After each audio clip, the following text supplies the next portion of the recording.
Learning Malay. Lesson topic, kitchen storage. Bekas makanan. A food storage container. Kotak makan tengah hari.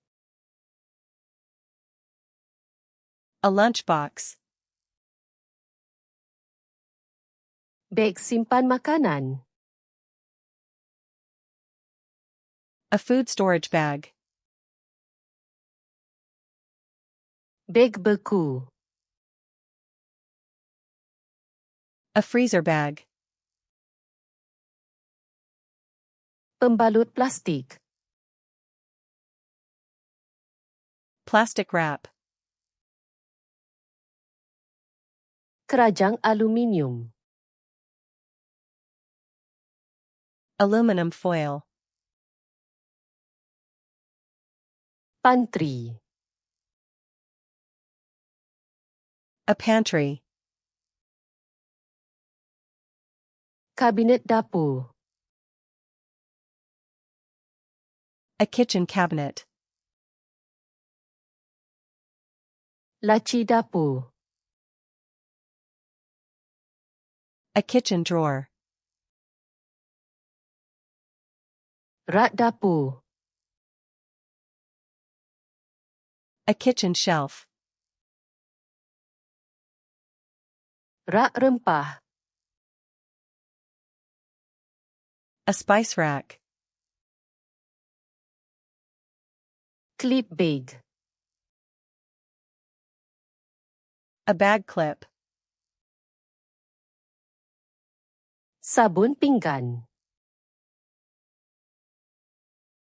Dish soap. Detergen mesin basuh pinggan. Dishwasher detergent. Mesin basuh pinggan. A dishwasher. Spen pinggan.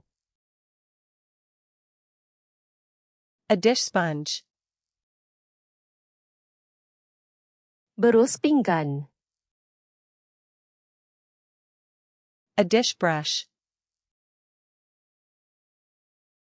Berus gosok. A scrub brush. Pad penyental.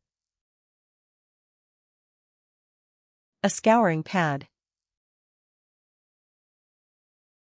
Rak pinggan. A dish rack.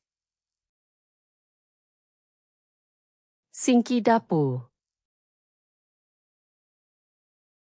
A kitchen sink. Penapis sinki.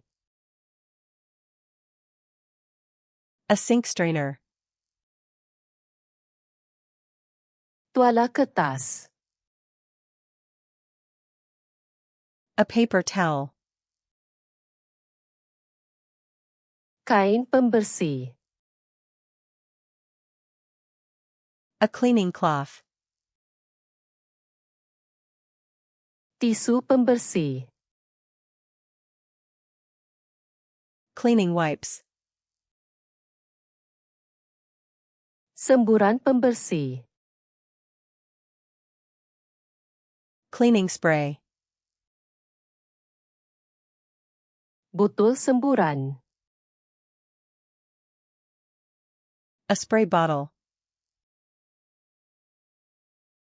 Sarung tangan getah.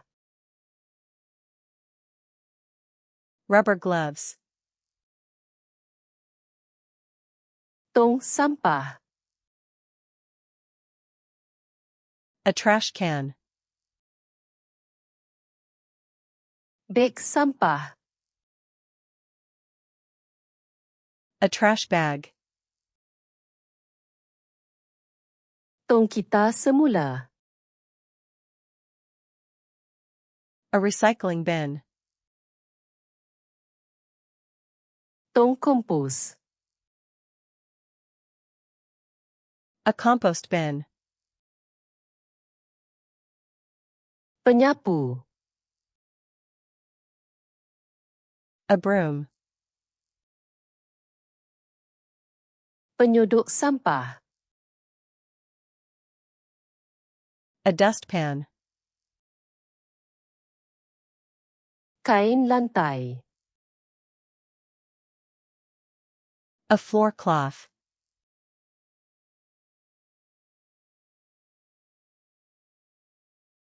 Botol semburan.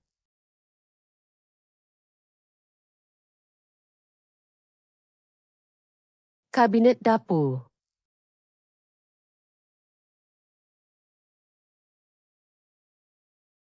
Rak dapur. Want to remember these words forever? Go to flashcardsluna.com and practice this and thousands of other decks for free. Link in the description.